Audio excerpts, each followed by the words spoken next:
छोटी बहू का 2 मिनट, बड़ी बहू का 2 घंटे का लंच बॉक्स। हे भगवान, आज तो बहुत लेट हो गया। सच में आज तो बहुत डांट पड़ने वाली है। शिवम अपना ऑफिस बैग लाता है, उसमें लैपटॉप रखता है और डाइनिंग टेबल पर आकर बैठ जाता है। मम्मी, भाभी, जल्दी खाना लगा दो, मैं ऑफिस के लिए लेट हो रहा हूँ। तभी दिव्या भी ऑफिस के लिए तैयार होकर वहां जाती है। भाभी, मेरे लिए भी नाश्ता निकाल दो, आज मुझे जल्दी जाना था लेकिन मैं सोकर ही लेट उठी। हाँ, मैं नाश्ता बना रही हूँ, बस थोड़ी देर रुक जाइए। इधर कुछ ही देर में गोलू की स्कूल बस आ जाती है। अरे नितिन बेटा, गोलू की तो स्कूल बस आ गई और अभी तक नाश्ता भी नहीं बना है। तुम एक काम करो, इसे कुछ पैसे दे दो ताकि ये कैंटीन से लेकर कुछ खा ले। रोज की तरह आज भी स्कूल बस गोलू का इंतजार करते हुए हॉर्न बजा रही थी। तभी नितिन, चलो गोलू बेटा, तुम्हारी मम्मी का तो अब रोज का यही हो गया है, लंच देरी से बनाना। ये लो पैसे रखो, कैंटीन से जो मन करे खा लेना, ठीक है? ये कहकर नितिन गोलू को स्कूल बस में छोड़कर वापस घर आ जाता है। भाभी, आप एक काम करो, अपना नाश्ता आप खुद ही खा लेना, मैं ऑफिस जा रहा हूँ, मुझे बहुत लेट हो रहा है।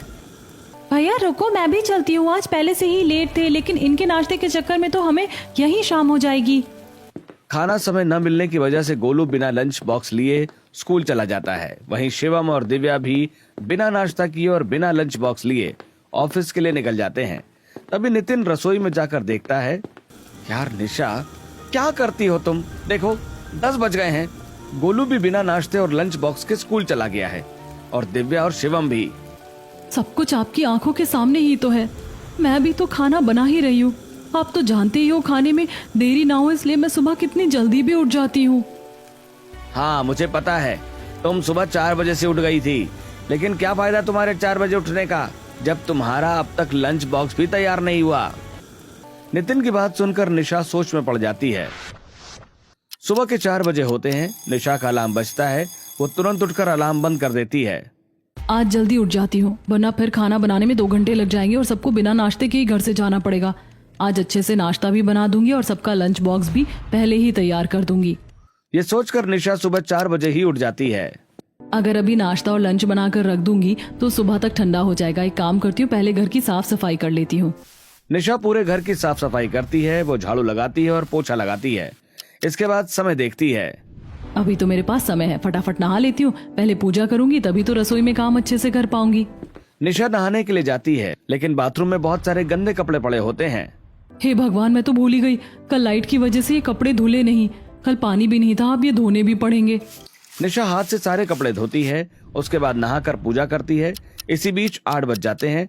घर के सभी लोग उठ चुके होते हैं और ऑफिस व स्कूल जाने के लिए तैयार भी हो चुके होते हैं। हे भगवान, सुबह 4 बजे उठी थी, फिर भी 8 बज गए। अब मुझसे 2 मिनट में खाना तो नहीं बनेगा, खाना बनाने में लगभग 2 घंटे तो लगते ही हैं। निशा जल्दी जल्दी काम करने लगती है। वो हाथों से मसाले पीसती है और वो हमेशा बढ़िया नाश्ता बनाती है, जैसे मसाला खिचड़ी, आलू के पराठे, पनीर की भुर्जी। ऐसा खाना बनाने में समय लगना स्वाभाविक है। अब इन्हें कैसे बताऊं कि इतना सारा काम करूंगी तो समय तो लगेगा ही, लेकिन कोई बात नहीं, मुझे पता है मैं कुछ भी कर लूं, ये लोग नहीं समझने वाले। दिव्या और शिवम की तरह नितिन भी बिना नाश्ता किए और बिना लंच बॉक्स लिए घर से चला जाता है। इस तरह निशा लगभग 11 बजे नाश्ता बनाकर तैयार करती है। मम्मी जी, पापा जी, कहाँ हो आप लोग? देखिए नाश्ता बन गया है, जल्दी से आकर नाश्ता कर लीजिए। अरे बेटा, जब भूख के समय पर खाना नहीं मिलता तो भूख ही मर जाती है। बस अब रसोई में रख दो, जब भूख लगेगी तब खा लेंगे। हाँ बेटा, मेरा भी कोई खास मन नहीं है खाने का। दवाई तो मैं थोड़ा सा ब्रेड और दूध पीकर ही खा चुका हूँ। ये सुनकर निशा थोड़ी परेशान हो जाती है। दूसरी तरफ, गोलू बेटा, क्या हुआ? तुम लंच बॉक्स में क्या लेकर आए हो? अपना लंच बॉक्स खोलो और खाना शुरू करो। गोलू अपना लंच बॉक्स खोलता है, लेकिन उसमें खाने की जगह पैसे रखे होते हैं। कैसे गैर जिम्मेदार पेरेंट्स हैं, बच्चे को लंच बॉक्स में खाना देने की बजाय पैसे रखकर भेज रहे हैं। अगर बच्चे की तबीयत खराब हो गई या पेट खराब हो गया तो? मैडम गोलू के उन्हीं पैसों से उसके लिए हल्का फुल्का खाना मंगवा देती हैं। इसके बाद वो ये बात प्रिंसिपल मैम को भी बताती हैं। इस बार पेरेंट्स मीटिंग में ये बात मुझे जरूर याद दिलाना, मैं उनसे इस बारे में बात करूंगी। ऐसा कहकर मैडम वहां से चली जाती हैं। इसी तरह शाम हो जाती है। गोलू भी स्कूल से वापस आ जाता है। इधर निशा शाम 5 बजे से डिनर की तैयारी शुरू करती है और 7 बजे तक खाना बना लेती है। सभी लोग साथ बैठकर खाना खाते हैं। जो भी हो, खाना तो बहुत अच्छा बनाया है। हाँ लेकिन बनता तो 2 घंटे में ही है ना। हाँ, इन्हीं 2 घंटों की वजह से हमें रोज सुबह सुबह भूखे ही घर से निकलना पड़ता है। निशा के देर से खाना बनाने की वजह से कोई भी उसके अच्छे खाने की तारीफ नहीं करता। इसी तरह दिन बीतने लगते हैं। एक दिन आज गोलू के स्कूल में पेरेंट्स मीटिंग है। आपको तो बताया था घर के काम से मुझे फुर्सत नहीं मिलेगी, इसीलिए आप ही ऑफिस से थोड़ा समय निकाल कर वहाँ चले जाना। हाँ हाँ ठीक है, मैं चला जाऊंगा। ये कहकर नितिन ऑफिस के लिए निकल जाता है। ऑफिस में लंच करने के बाद वो गोलू के स्कूल पहुंचता है। स्कूल पहुंचते ही प्रिंसिपल मैम उससे बात करती है। कैसे पेरेंट्स हो आप, अपने बच्चे को लंच बॉक्स में खाना देने की बजाय पैसे देते हो। मैडम, वो कभी कभी नाश्ता बनने में थोड़ा लेट हो जाता है, बस इसलिए। रोज ऐसा नहीं होता। रोज नहीं होता, लेकिन ये बहुत बड़ी लापरवाही है, आगे से इसका ध्यान रखिएगा। निशा की वजह से नितिन को प्रिंसिपल मैम से डांट सुननी पड़ती है। वो गुस्से में घर लौटता है। क्या हुआ, आप इतने गुस्से में क्यों हैं? आपका मुंह क्यों बना हुआ है? सब कुछ आपकी मेहरबानी है। प्रिंसिपल मैम ने मुझे 4 बातें सुनाई। कह रही थी कि आप कितने लापरवाह और गैर जिम्मेदार पेरेंट्स हैं। बच्चे को लंच बॉक्स में लंच की जगह पैसे देकर भेजते हैं, ऊपर से नाश्ता न करके आने की वजह से फिर उसकी तबीयत खराब हो जाती है। ये सुनकर निशा बिल्कुल चुप हो जाती है। ऐसा तो नहीं है कि मैं सुबह उठकर फिर सो जाती हूँ या देर से उठती हूँ। सब कुछ आपकी आंखों के सामने ही तो है। मैं जल्दी उठ जाती हूँ, लेकिन काम इतना सारा है और सब कुछ अकेले करती हूँ। कोई मेरा हाथ भी तो नहीं बटाता। सब लोग खाना अकेले ही बनाते हैं, लेकिन तुम्हारी तरह नहीं, हर चीज सजाकर जो करनी होती है। दरअसल दिव्या नौकरी करती है और रोज ऑफिस जाती है। वहीं सरला के घुटनों में दर्द रहता है, जिसकी वजह से वो घर के काम में निशा की मदद नहीं कर पाती। निशा की देर से खाना बनाने की आदत से पूरा घर परेशान रहता है। इसी तरह दिन बीतते रहते हैं। एक दिन फिर वही सब होता है। सभी लोग नाश्ते का इंतजार कर रहे होते हैं। आज रविवार का दिन होता है।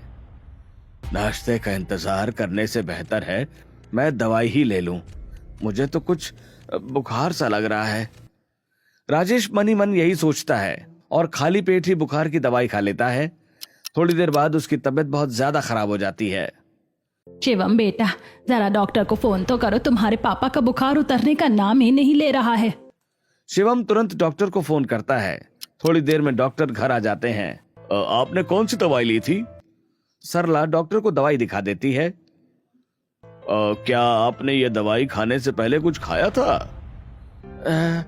नहीं नहीं डॉक्टर, वो आपकी ये हालत खाली पेट दवाई खाने से हुई है। आपको खाली पेट दवाई नहीं लेनी चाहिए थी। अगर आप ऐसे ही खाली पेट दवाई लेते रहेंगे तो आपकी तबीयत और ज्यादा बिगड़ जाएगी। डॉक्टर राजेश को दूसरी दवाई देते हैं और उन्हें सारी सावधानियां समझाकर वहां से चले जाते हैं। ध्यान रखिए, आगे से कभी भी खाली पेट दवाई मत लीजिए। डॉक्टर के जाने के बाद ये सब भाभी की वजह से हुआ है। अगर भाभी जल्दी खाना बना देती तो पापा को खाली पेट दवाई नहीं लेनी पड़ती। हाँ हाँ, सबकी जिम्मेदार मैं ही हूँ। इस घर में जितने भी कर्म कांड होते हैं सब मेरी वजह से ही होते हैं। इतना कहकर निशा गुस्से में वहां से चली जाती है। इधर जैसे ही डॉक्टर इनके घर से निकलते हैं, उन्हें देखकर पड़ोसन पिंकी और पूनम भी वहां जाती हैं। सरला बहन, क्या हुआ? आज सुबह सुबह डॉक्टर को क्यों बुलाना पड़ गया? कुछ नहीं बहन, इनकी तबीयत बहुत खराब हो गई थी खाली पेट दवाई लेने की वजह से। अरे इतनी गैर जिम्मेदार है बहू, अभी तक बहू ने खाना नहीं बनाया। अरे खाना तो बना लेती है, लेकिन अकेले सारा काम करना पड़ता है, इसीलिए देर हो जाती है। हाँ ये तो सही कह रही हो, लेकिन अब तुम्हें छोटे बेटे की भी शादी कर देनी चाहिए, फिर दोनों बहुएं मिलकर सारा काम संभाल लेंगी। हाँ ये तो तुम सही कह रही हो, अब रिश्ता देखना शुरू करेंगे, जैसे ही कोई अच्छी लड़की मिलेगी शादी कर देंगे। अरे इसमें क्या बड़ी बात है, लड़की मुझे बोल, मैं बताती हूँ। नेकी और पूछ पूछ, तुम बताओ बहन, अगर लड़की पसंद आ गई तो भगवान का नाम लेकर बात पक्की कर देंगे। पिंकी अपने घर जाती है और व्हाट्सएप पर सरला को लड़की की फोटो भेज देती है। सभी लोग फोटो देखते हैं और सबको लड़की बहुत पसंद आती है। मम्मी अब रोज नाश्ते और लंच बॉक्स के लिए इंतजार तो नहीं करना पड़ेगा। दिव्या की बात सुनकर सभी लोग हंसने लगते हैं। इसके बाद सरला पिंकी से बात करती है और आखिरकार लड़की वालों के घर रिश्ता पक्का करने के लिए सभी लोग पहुंच जाते हैं। कुछ देर बातचीत होती है। उसके बाद कोमल अपनी मम्मी के साथ तरह तरह का नाश्ता और खाना सबके सामने लगा देती है। इतना सारा स्वादिष्ट खाना देखकर, अरे दिव्या देखो, कितने अच्छे अच्छे पकौड़े, पोहा, पास्ता, पनीर और मलाई चाप बनाई है। अगर ये सब कोमल ने बनाया होगा तो मजा आ जाएगा। हाँ भैया, हमारी तो लॉटरी निकल जाएगी। वैसे भी निशा भाभी से हम सब परेशान हैं। दोनों भाई बहन आपस में बातें करके खुश हो रहे होते हैं। खाना खाने और सबसे मिलने के बाद, देखिए भाई साहब, हमें आपकी लड़की बहुत पसंद है और हम इसे जल्द से जल्द अपने घर की बहू बनाना चाहते हैं। हमें भी लड़का पसंद है, बस जब आप कहें हम भी तैयार हैं। घर जाकर हम अपने पंडित जी से कोई अच्छी सी तारीख निकलवा कर आपको बता देंगे। आप भी अपने पंडित जी से दिखवा लीजिए। हाँ, ये ठीक रहेगा। फिर हम आपको फोन करके बता देंगे। सभी लोग जाने लगते हैं, लेकिन शिवम से रहा नहीं जाता। क्या ये सारा खाना आपने बनाया है? कोमल शर्माते हुए जवाब देती है। जी, मैंने ही बनाया है। क्यों, आपको अच्छा नहीं लगा क्या? नहीं नहीं, बहुत अच्छा खाना बनाया है आपने। हमारी बहन तो बहुत जल्दी खाना बनाती है, सब कुछ देखते ही देखते तैयार कर देती है। ये सुनकर पूरा परिवार खुशी से झूम उठता है। बस हमें भी ऐसी ही लड़की चाहिए थी जो हमारी गृहस्थी और रसोई दोनों संभाल ले। सरला की बात सुनकर सभी लोग बहुत खुश हो जाते हैं और अपने घर वापस लौट आते हैं। कुछ दिनों बाद आखिरकार शिवम और कोमल की शादी हो जाती है। निशा बड़े प्यार से कोमल का गृह प्रवेश करवाती है। इसके बाद दिव्या उसे उसके कमरे तक छोड़कर आती है। फिर सभी लोग सो जाते हैं। अगली सुबह, कोमल उठ जाओ, देखो मेरी भाभी तो 2 घंटे में खाना बनाती हैं। अब तुम्हें जल्दी खाना बनाकर सबका दिल जीतना है। ये कोई बड़ी बात नहीं है। खाना बनाना तो वैसे भी मेरा पसंदीदा काम है। मैं 5 मिनट पहले भी रसोई में पहुंच जाऊं तो 2 मिनट में नाश्ता बनाकर तैयार कर दूंगी। आप बिल्कुल टेंशन मत लो। कोमल आराम से उठती है, तैयार होती है और नीचे आती है जहां हॉल में सभी लोग बैठे होते हैं। कोमल अपने सास ससुर के पैर छूती है। बेटा, आज तेरी पहली रसोई है तो मीठे में कुछ बना लेना। उसके बाद जो तुम्हें अच्छा लगे बना लेना। सरला की बात सुनकर कोमल मुस्कुराने लगती है। जब से कोमल नीचे आई है उसकी नजर बार बार दरवाजे पर ही है। तभी डोरबेल बजती है। कोमल तुरंत भागकर दरवाजा खोलती है। हाँ हाँ भैया, आराम से ले आइए, उधर रसोई है। कोमल डिलीवरी बॉय को रसोई दिखाती है और एक एक करके सारा सामान रसोई में रखवा देती है। वहाँ निशा भी मौजूद होती है। अरे, पहले ही दिन तुमने इतना सारा क्या मंगवा लिया? कोमल एक एक करके मशीनों के डब्बे खोलने लगती है। भाभी, ये एयर फ्रायर है, ये ओवन है, ये रोटी मेकर है और ये मिक्सर ग्राइंडर है। इसमें 4 अलग अलग जार है। इन जारों में हम जूस, चटनी, सॉस और बहुत सारी चीजें आसानी से बना सकते हैं। कोमल की बात सुनकर निशा हंसने लगती है।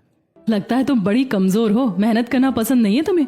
अभी मैं समझी कि तुम्हारी मम्मी कह रही थी कि तुम 2 मिनट में खाना कैसे बना लेती हो। हाथ तो हिलाती नहीं होगी, सब मशीनों के भरोसे छोड़ देती होगी। अरे भाभी, हर हार्ड वर्क का नतीजा अच्छा नहीं होता। वैसे भी आजकल स्मार्ट वर्क का जमाना है। पहले ही दिन जेठानी देवरानी के बीच हल्की फुल्की नोकझोंक हो जाती है। आप बस 2 मिनट रुकिए, देखिए मैं अभी कैसे झटपट सबके लिए नाश्ता बनाकर लाती हूँ। निशा रसोई से बाहर चली जाती है। इधर कोमल एक भगोने में गर्म पानी डालती है। उसमें थोड़ा सा तेल और नमक डालकर पानी उबलने रख देती है। पानी उबलने पर वो उसमें पास्ता डाल देती है। नाश्ते में तो सब पास्ता खा लेंगे, सबको पसंद होता है। अब मीठे में क्या बनाऊं? थोड़ी देर सोचने के बाद कोमल की नजर ब्रेड पर पड़ती है। आइडिया, ब्रेड को दूध में डिप कर दूंगी, ऊपर से ड्राई फ्रूट्स और मलाई डाल दूंगी तो झटपट बढ़िया सी मिठाई तैयार हो जाएगी। कोमल दूसरे भगोने में पहले से रखा हुआ दूध उबालती है, उसमें ब्रेड डालती है, फिर ऊपर से ड्राई फ्रूट्स डालकर उसे सजाती है और कटोरियों में निकाल देती है। इस तरह वो कुछ ही देर में पास्ता और ब्रेड की मिठाई बनाकर तैयार कर देती है। इसके बाद वो सबके सामने नाश्ता परोस देती है। अरे वाह भाभी, अभी तो आप हमारे साथ यहीं खड़ी थी और इतनी जल्दी आपने नाश्ता भी बना लिया, वो भी इतना स्वादिष्ट। ननद जी, बिना खाए कैसे कह रही हो? ऐसे झूठी तारीफ करने से काम नहीं चलेगा, पहले खाकर तो देखो। कोमल की बात सुनकर सभी लोग हंसने लगते हैं। फिर सभी उसके बनाए हुए पास्ता और ब्रेड की मिठाई चखते हैं। अरे वाह, ये ब्रेड से क्या बनाया है? सच में खाने में बहुत स्वादिष्ट लग रहा है। दादू, आप पास्ता भी ट्राई करो, पास्ता बहुत मजेदार है। हाँ, सच में तुमने बहुत अच्छा नाश्ता बनाया है। अरे, इसे खाना थोड़ी कहते हैं, इसे तो स्नैक्स बोल कहते हैं। थोड़ी देर में ही भूख लग जाएगी, तब याद आएगा खाने का। क्या हुआ भाभी, भूख लगेगी तो फिर से मैं कुछ बना दूंगी। निशा चुप हो जाती है। वो भी सबके साथ पास्ता और ब्रेड की मिठाई खाकर देखती है। इसी तरह कोमल की पहली रसोई की रस्म पूरी हो जाती है। अगले दिन नितिन, शिवम और दिव्या सभी तैयार होकर डाइनिंग एरिया में आते हैं। इधर कोमल सबके लिए गर्मा गर्म मूंगफली वाला पोहा बनाकर पहले ही तैयार कर चुकी होती है। अरे वाह भाभी, आपने तो हमारे आने से पहले नाश्ता तैयार करके रखा हुआ है। शायद ये पहली बार हुआ है कि हमें नाश्ते के लिए इंतजार नहीं करना पड़ा। नितिन की बात सुनकर सभी लोग हंसने लगते हैं। वहीं निशा को ये बात मन ही मन बहुत बुरी लगती है। भैया सिर्फ नाश्ता ही नहीं, मैंने आप सबके लंच बॉक्स भी तैयार कर दिए हैं। अरे भाभी, ये तो कमाल कर दिया आपने। अब ना तो बॉस की डांट सुननी पड़ेगी और ना ही बिना कुछ खाए घर से निकलना पड़ेगा। कोमल के आने से घर के सभी लोग बहुत खुश होते हैं, क्योंकि अब उन्हें समय पर नाश्ता और लंच बॉक्स मिल जाता है। सभी लोग साथ बैठकर नाश्ता करते हैं। उसके बाद कोमल सबको लंच बॉक्स देती है और सभी ऑफिस के लिए निकल जाते हैं। इधर गोलू की स्कूल बस भी आ जाती है और वो स्कूल चला जाता है। ऑफिस में लंच ब्रेक के दौरान, क्या बात है भाई, आज तो भाभी ने कुछ अच्छा बना कर दिया होगा लंच बॉक्स में, जरा हम भी तो देखें। कुछ बढ़िया ही डाला होगा, तभी तो भाई के गालों पर लाली आ रही है। शिवम के दोस्त उसे छेड़ने लगते हैं। शिवम मुस्कुराते हुए अपना लंच बॉक्स खोलता है, लेकिन उसमें पोहा होता है। अरे ये क्या, भाभी ने लंच बॉक्स में भी सिर्फ पोहा दिया है। लगता है भाभी बहुत हेल्थ कॉन्शियस है। अब नहीं बढ़ेगा तेरा वजन, भाभी तुझ पर पूरा कंट्रोल रखेंगी। शिवम के दोस्त उसका मजाक उड़ाने लगते हैं। अरे भाई, मुझे पोहा बहुत पसंद है, मैंने ही कहा था, इसलिए शायद उन्होंने लंच बॉक्स में भी पोहा दे दिया। जैसे तैसे शिवम बात संभाल लेता है। इसके बाद सभी वापस अपने काम में लग जाते हैं। इसी तरह दिन बीतने लगते हैं। कोमल झटपट खाना तो बना देती है, लेकिन उसके खाने में ज्यादातर मैगी, पास्ता, पोहा जैसी चीजें ही होती हैं। एक दिन, यार दिव्या, मैं तो अपना लंच बॉक्स घर पर ही भूल गई और मुझे बहुत तेज भूख लगी है। तो क्या हुआ, मैं लेकर आई हूँ ना लंच बॉक्स, पता नहीं भाभी ने क्या दिया होगा। चलो दोनों शेयर कर लेते हैं। दोनों दोस्त कॉलेज के कैफेटेरिया में जाकर बैठती हैं। जैसे दिव्या अपना लंच बॉक्स खोलती है, उसमें मैगी होती है। अरे ये क्या, तू तो बच्चों वाला खाना लाई है, लंच बॉक्स में मैगी कौन लाता है? वैसे भी मुझे तो ठंडी मैगी बिल्कुल पसंद नहीं। लंच बॉक्स में मैगी देखकर दिव्या मनी मन सोचने लगती है, हे भगवान, एक बड़ी भाभी थी जो 2 घंटे में खाना बनाती थी और एक ये छोटी भाभी जो सिर्फ लंच में पोहे और मैगी दे देती हैं। क्या मैगी, लंच में मैगी कौन लाता है? चल कोई बात नहीं, मैं कैंटीन से लाकर कुछ खा लूंगी। कोमल की बनाई हुई मैगी की वजह से दिव्या को भी अपनी दोस्त के सामने शर्मिंदा होना पड़ता है। शाम हो जाती है और दिव्या घर वापस आ जाती है। जैसे डिनर का समय होता है, निशा बेटा, मेरे कमरे की सफाई कर दे, वैसे भी 6 बज रहे, खाना तो कोमल बना ही लेगी। वैसे भी मैं घर की सफाई में लगी हुई हूँ। आज सुबह मैंने मेरे और दिव्या दीदी के कमरे की सफाई कर दी थी, अब आपके कमरे की कर देती हूँ। कल सुबह छत भी साफ कर लेंगे तो सही रहेगा। कम से कम एक बहू रसोई संभाल लेती है तो एक ऊपर का काम सब कुछ जल्दी जल्दी हो जाता है। जब से घर में कोमल आई है, निशा को रसोई से थोड़ी छुट्टी मिल गई है। वो घर के बाकी सारे काम संभाल लेती है और कोमल पूरी तरह रसोई संभालती है। निशा सरला के कमरे में जाकर सफाई करने लगती है। थोड़ी देर बाद डिनर का समय हो जाता है। यार भूख लग रही है, वैसे भी तुम लंच बॉक्स में क्या मैगी, पोहा और पास्ता देती रहती हो। मेरे दोस्त मजाक बनाते हैं, कुछ अच्छा सा लंच बॉक्स बनाया करो तुम। तभी कमरे के सामने से दिव्या गुजर रही होती है। शिवम की बात सुनकर वो दरवाजा खटखटाकर अंदर आ जाती है। हाँ भाभी, भैया बिल्कुल सही कह रहे हैं, आज मुझे अपनी दोस्तों के सामने शर्मिंदा होना पड़ा। प्लीज ये बच्चों वाला खाना हमारे लिए मत पैक किया करो, ये तो गोलू के लिए ही ठीक है। हाँ हाँ ठीक है, कल कुछ और बना दूंगी। फिलहाल कोमल रसोई में जाकर डिनर की तैयारी करती है। आज उसने सबके लिए मटर पुलाव बनाया है। सभी लोग खाना खाकर सो जाते हैं। अगली सुबह आज कोमल सबके लिए नाश्ते में सैंडविच बनाती है। भाभी, आपने यही सैंडविच हमारे लंच बॉक्स में भी तो पैक नहीं किए हैं ना? कोमल दिव्या की बात को अनदेखा कर देती है। सभी लोग अपना अपना लंच बॉक्स लेकर निकल जाते हैं। लंच ब्रेक में जैसे वो लंच बॉक्स खोलते हैं, उसमें सैंडविच देखकर सबका माथा ठनक जाता है। नितिन भाई, क्या बात है, आजकल भाभी से नाराजगी चल रही है क्या? जो रोज ऐसा लंच चल रहा है। अरे नहीं यार, कैसी बातें कर रहे हो। वो सुबह के समय थोड़ा बहुत बिजी रहती है, इसलिए जल्दी बनने वाली चीजें बना देती है। नितिन भी जैसे तैसे झूठ बोलकर अपने दोस्तों की बातों का जवाब देता है। शाम को जब सभी लोग घर लौटते हैं, मम्मी ये कोमल कहाँ है, आप इसे समझाइए। भला रोज रोज नाश्ते में पोहा, मैगी, सैंडविच कौन खाता है? लंच बॉक्स में भी यही सब। मेरे दोस्त मेरा मजाक बना रहे हैं।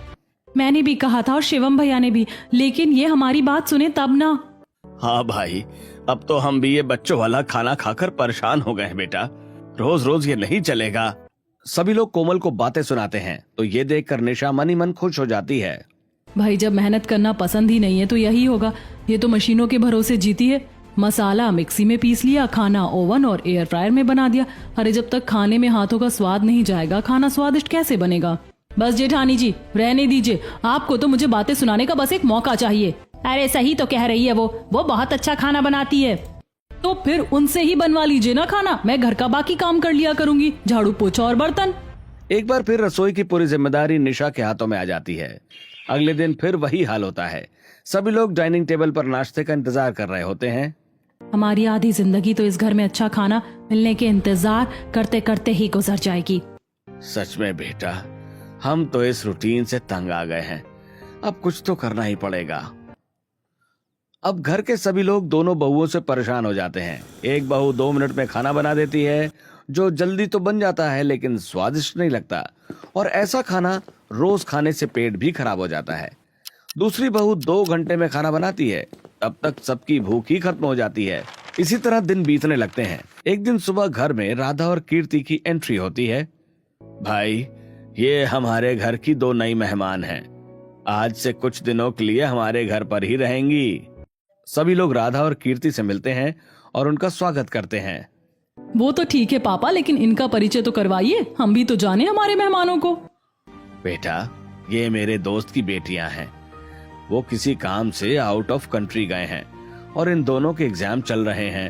घर पर कोई नहीं है, इसलिए मैंने इन्हें कुछ दिनों के लिए यहाँ बुला लिया। अरे बिल्कुल सही किया आपने। सभी लोग राधा और कीर्ति से बातें करने लगते हैं। कोमल उनके लिए चाय नाश्ते का इंतजाम करती है और इसी तरह रात हो जाती है। अगली सुबह दोनों बहुत जल्दी जल्दी उठकर कॉलेज के लिए तैयार होती हैं। जैसे ही वो रसोई में पहुंचती हैं, वहां निशा नाश्ते की तैयारी कर रही होती है। तभी नितिन भी वहां आ जाता है। निशा, यार तुमने गोलू की यूनिफॉर्म पर प्रेस भी नहीं की और ना ही उसका होमवर्क पूरा करवाया है। भाभी आप जाकर गोलू को संभालो, नाश्ता हम बना लेंगे। अरे नहीं, आप लोग मेहमान हो, ऐसे अच्छा थोड़ी लगता है। अब मेहमान नहीं, हम भी घर के सदस्य हैं, आप बिल्कुल टेंशन मत लीजिए, हम सब संभाल लेंगे। कोमल घर की साफ सफाई में लग जाती है। राधा और कीर्ति निशा को गोलू का काम करने भेज देती हैं और खुद रसोई में नाश्ता बनाने लगती हैं। कीर्ति एक काम करते हैं, नाश्ते में पनीर के पराठे, मिक्स वेज, साथ में चाय और दही रख लेते हैं, जिससे जो खाना होगा खा लेगा, और लंच बॉक्स में छोले चावल के साथ पूरियां रख देंगे। अरे वाह बहन, बहुत अच्छा मेन्यू बनाया है, सुनकर ही मेरे मुंह में पानी आ गया। बस बस, मुंह में पानी बाद में लाना, पहले फटाफट काम में लग जा। दोनों बहनें मिलकर काम शुरू कर देती हैं। कीर्ति फ्रिज से पनीर निकालकर उसे मैश करती है और उसमें मसाले मिलाती है। उधर राधा आटा गूंद लेती है। एक तरफ कीर्ति छोले तैयार करती है। चलो पहले पनीर के पराठे सेक लेते हैं। मैंने मिक्स वेज की भी पूरी तैयारी कर ली है, बस तड़का लगाना बाकी है। जब तक पराठे बनेंगे सब्जी भी तैयार हो जाएगी। राधा पराठे बेलती है, कीर्ति मिक्स वेज बना देती है और पराठों पर घी लगाकर एक एक करके उतारती जाती है। स्वादिष्ट खाने की खुशबू पूरे घर और मोहल्ले में फैल जाती है। अरे वाह, कितनी अच्छी खुशबू आ रही है। हमारे घर में तो इतने दिनों बाद इतने अच्छे खाने की खुशबू आई है। लगता है आज कुछ बहुत अच्छा बनने वाला है। थोड़ी ही देर में दोनों बहनें सबके सामने नाश्ता परोस देती हैं। बेटा तुम्हें तो कॉलेज जाकर एग्जाम देना है ना, तुम लोग खाना बनाने में क्यों लग गई, लेट हो जाओगी। नहीं आंटी, कॉलेज तो वैसे भी 10 बजे का है, आप लोग आराम से नाश्ता कीजिए। सभी लोग प्यार से नाश्ता करने लगते हैं। कितने अच्छे पराठे बनाए हैं, सच में मैंने इतने स्वादिष्ट पराठे कभी नहीं खाए। इस बार संडे को मुझे भी बनाना सिखाना। क्यों नहीं, लेकिन अभी आराम से खाओ। मजा ही आ गया। और ये मिक्स वेज तो बिल्कुल पंजाबी स्टाइल में बनी है। सच में दीदी, आपने बहुत अच्छा खाना बनाया, बहुत यम्मी यम्मी। पूरा परिवार नाश्ता करके बहुत खुश हो जाता है। तभी पड़ोसन पूनम वहाँ आ जाती है। अरे भाई, आज क्या बनाया तुम लोगों ने, खुशबू तो पूरे घर और मोहल्ले में फैल रही है। कुछ नहीं बहन, आज राधा और कीर्ति दोनों बहनों ने नाश्ता बनाया है। हाँ तभी मैं सोचूं, वरना तुम्हारी बहुएं तो पास्ता ही बनाती रहती हैं। पूनम की बात सुनकर कोमल मुंह बना लेती है। इन पड़ोसन को भी अपने घर में ध्यान नहीं, हर समय दूसरों के घर के मामलों में टांग अड़ाती रहती हैं। कोमल चुपचाप अपना काम करने लगती है। उधर पूनम और सरला बातें करने लगती हैं। दोनों बच्चियां इतनी समझदार हैं कि क्या बताऊं, इतनी जल्दी नाश्ता बना दिया और सबके लिए लंच बॉक्स भी पैक कर दिया। दूसरी तरफ राधा और कीर्ति सबके लंच बॉक्स लाकर टेबल पर रख देती है। भाई लड़कियां तो ऐसी होनी चाहिए, फुर्तीली। तू मेरे बेटे की बात चला, मेरे घर में भी ऐसी बहू आ जाएगी। सही कह रही है, काश मेरे घर में भी ऐसी बहुएं आई होती। अगर पहले से ध्यान दिया होता तो मैं अपने दोनों बेटों की शादी इन्हीं दोनों बहनों से कर देती। ये सुनकर पास में काम कर रही निशा और कोमल को बहुत बुरा लगता है। थोड़ी देर बातें करने के बाद पूनम वहां से चली जाती है। इस तरह दिन बीतने लगते हैं। अब घर के सभी लोग राधा और कीर्ति के हाथ के खाने की खूब तारीफ करते हैं। एक दिन, राधा, तुमने कितना अच्छा खाना बनाया था। मेरे दोस्तों ने भी तुम्हारे हाथ से राजमा चावल खाए। कह रहे थे कि आज तक इतने स्वादिष्ट राजमा चावल नहीं खाए। क्या सच में? लेकिन मैंने तो उसमें ऐसा कुछ खास डाला भी नहीं था। हाँ, अगली बार बनाऊंगी तो अपने दोस्तों के लिए भी जरूर लेकर जाना। इस तरह दिन बीतने लगते हैं और अब शिवम और नितिन भी दोनों बहनों की खूब तारीफ करने लगते हैं। एक दिन, कितना अच्छा मौसम हो रहा है ना, लगता है बारिश आने वाली है। ऐसे मौसम में गर्मा गर्म चाय के साथ पकौड़े मिल जाएं तो मजा ही आ जाए। पकौड़ों की कौन सी बड़ी बात है, चलो अभी बनाती हूँ। अरे नहीं नहीं, तुम रहने दो। कीर्ति, तुम बना दो ना, तुम बहुत अच्छा खाना बनाती हो। आज पकौड़े भी तुम्हारे हाथ के खिला दो। कोमल के सामने जब शिवम कीर्ति की तारीफ करता है तो कोमल के तन बतन में आग लग जाती है। कल की आई हुई लड़की ने ऐसा क्या खिला दिया मेरे पति को जो बस उसी की तारीफ किए जा रहे हैं? बात सिर्फ अच्छे खाने की ही है या फिर कुछ और? उधर कीर्ति सबके लिए पकौड़े बनाने रसोई में चली जाती है। दूसरी तरफ, निशा बेटा, कोमल बेटा, कहाँ हो तुम दोनों? देखो घर कितना गंदा हो रहा है और बारिश भी आने वाली है। काम करो, पहले छत से कपड़े उतार कर ले आओ। दोनों जेठानी देवरानी छत पर कपड़े उतारने चली जाती हैं। क्या हुआ? तुम इतनी गुस्से में क्यों हो? क्या बताऊं जेठानी जी, मैं तो सच में तंग आ गई हूँ। ये दोनों लड़कियां हमारे घर से कब जाएंगी? ऐसा लग रहा है कि इन्होंने हमारी रसोई तो क्या हमारे पतियों पर भी कब्जा कर लिया है। हाँ, ये तो तुम सही कह रही हो। नितिन भी उठते बैठते पूरे दिन बस राधा राधा की ही बातें करते रहते। हाँ, यही हाल शिवम का भी है। अगर हमने अब ध्यान नहीं दिया ना तो वो दिन दूर नहीं है जब ये लोग हमें घर से धक्के मारकर निकाल देंगे, क्योंकि अब तो हम इनके किसी काम के भी नहीं रहे। हाँ, सच में हमें कुछ करना पड़ेगा। जो देवरानी जेठानी एक दूसरे को रसोई में थोड़ी देर भी नहीं झेल पाती थी, आज वही दोनों सिर्फ राधा और कीर्ति की वजह से एक साथ मिलकर योजना बनाने लगती हैं। दोनों कपड़े लेकर नीचे आ जाती हैं। इधर कीर्ति गर्मा गर्म पकौड़े बनाकर तैयार कर चुकी होती है। आइए भाभी, आप भी बैठिए, काम बाद में कर लेना, पहले गर्मा गर्म पकौड़ी खाइए। सभी लोग पकौड़े खाने लगते हैं। वाह, मजा ही आ गया। कितने अच्छे पकौड़े बनाए हैं कीर्ति तुमने। अरे भाई, मुझे तो पकौड़ा तड़का भी बहुत पसंद है, और अगर पकौड़े बच जाए ना, शाम को उसी की सब्जी बना देना। नितिन की बात सुनकर सभी लोग हंसने लगते हैं। इसी तरह शाम हो जाती है और आज भी खाना राधा और कीर्ति ही बनाती हैं।